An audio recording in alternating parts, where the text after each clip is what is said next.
One Question is designed to give subscribers valuable insights on how executive leaders in college athletics think about key issues on their respective campuses, in their departments, or within their leagues and conferences.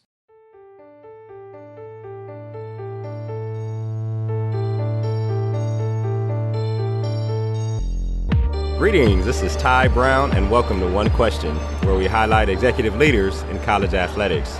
I'm here at the 2018 Women Leaders in College Sports National Convention, and I'm joined by Wendy Wilson. Greetings, Wendy. Thanks for joining us. Thanks for having me. Now, Wendy, you are currently the Associate Director of Athletics for Compliance at the University of Wisconsin-Parkside. Prior to that, you spent 5 years at Fort Wayne as a Director of Compliance, but you reported to the Chancellor there, right? Correct? Yes.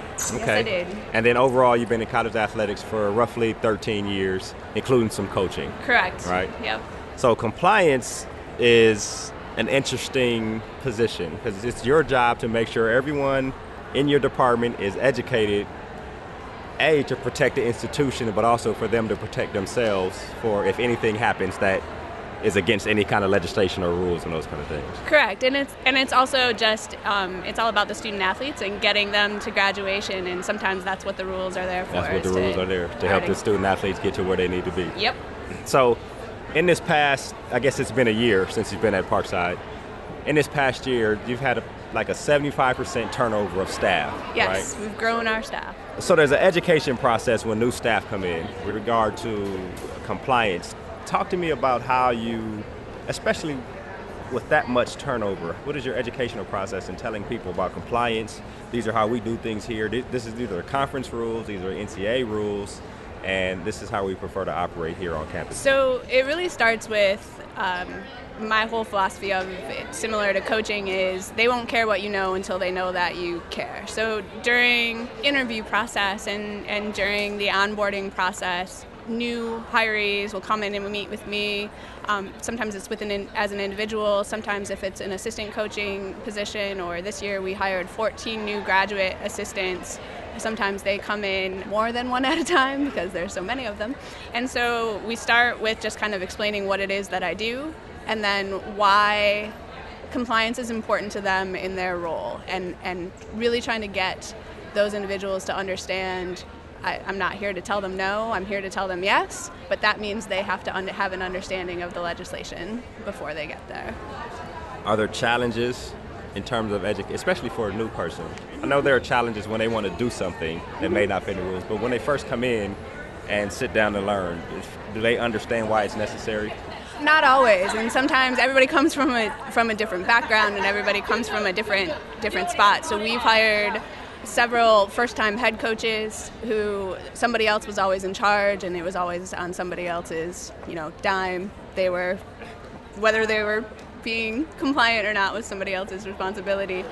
And sometimes, and I try to talk about it, so just last week we did a session on transfers and what the importance of that is for transfer eligibility and the new transfer legislation that's coming down. And I really try to frame it as this is going to be how you're going to recruit. And if you can understand how these transfers are going to be eligible, then you're going to be able to have a leg up in the recruiting world.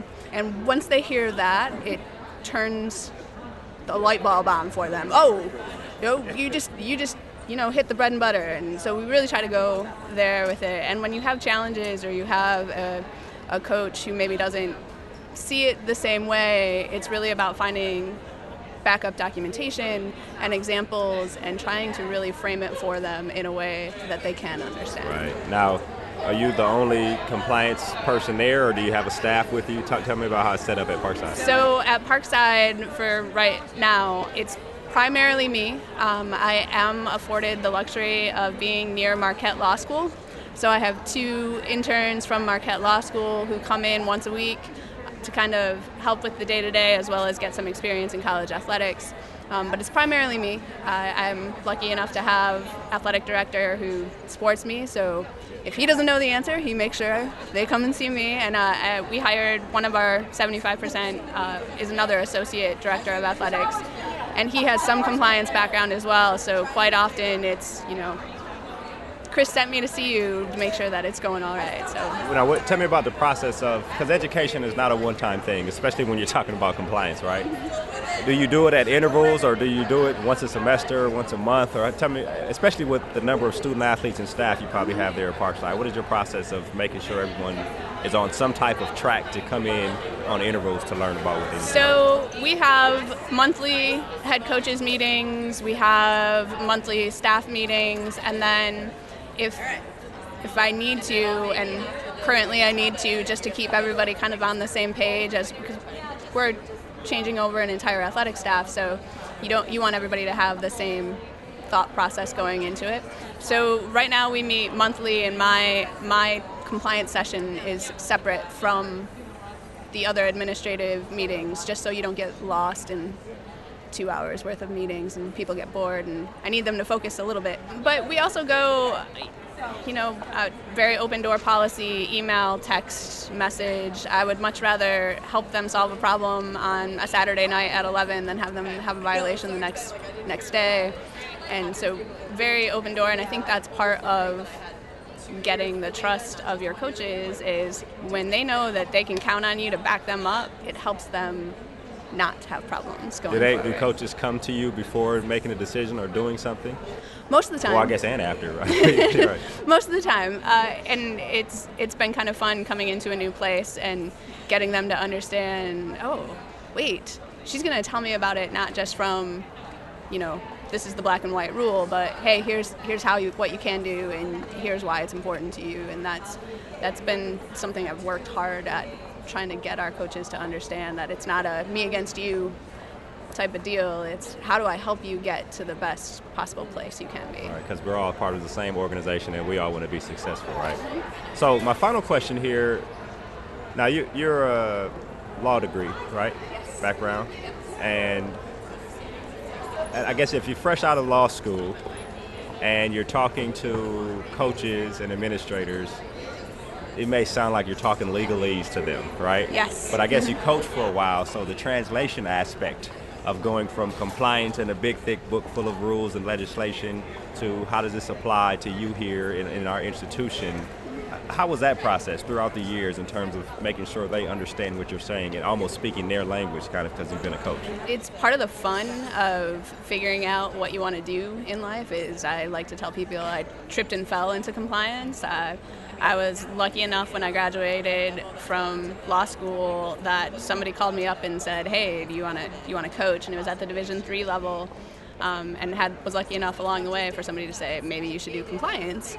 And I had no idea what it was, and so I got into it, and I loved it. And people think I'm crazy. My current boss has said, I don't understand this love for compliance, but I love it. And once you love something, it becomes easy to be that translator, whether it's between a student athlete or a coach and the legislation, or an administrator, or trying to get them to where they need to go.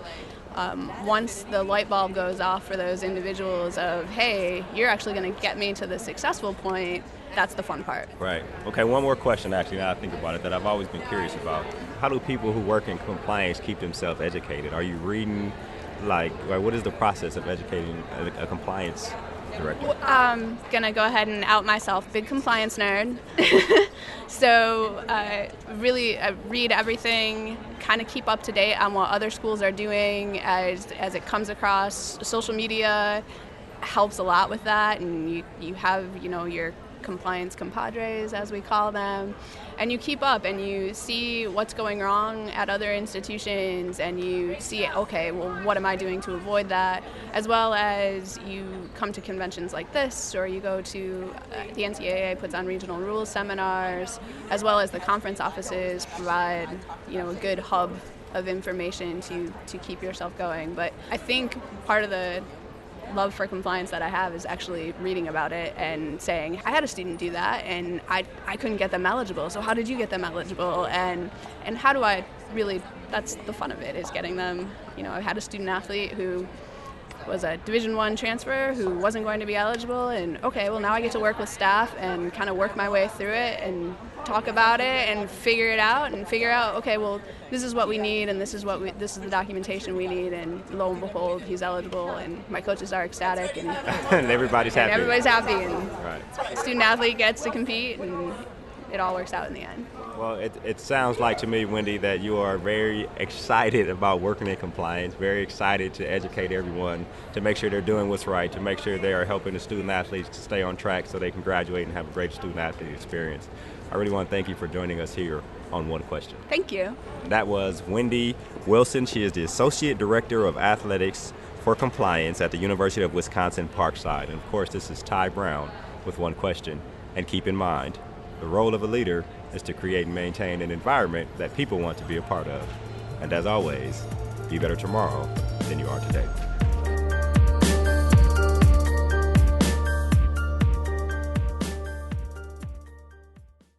This episode of One Question is produced by Spades Media Group, solving problems using creative leadership.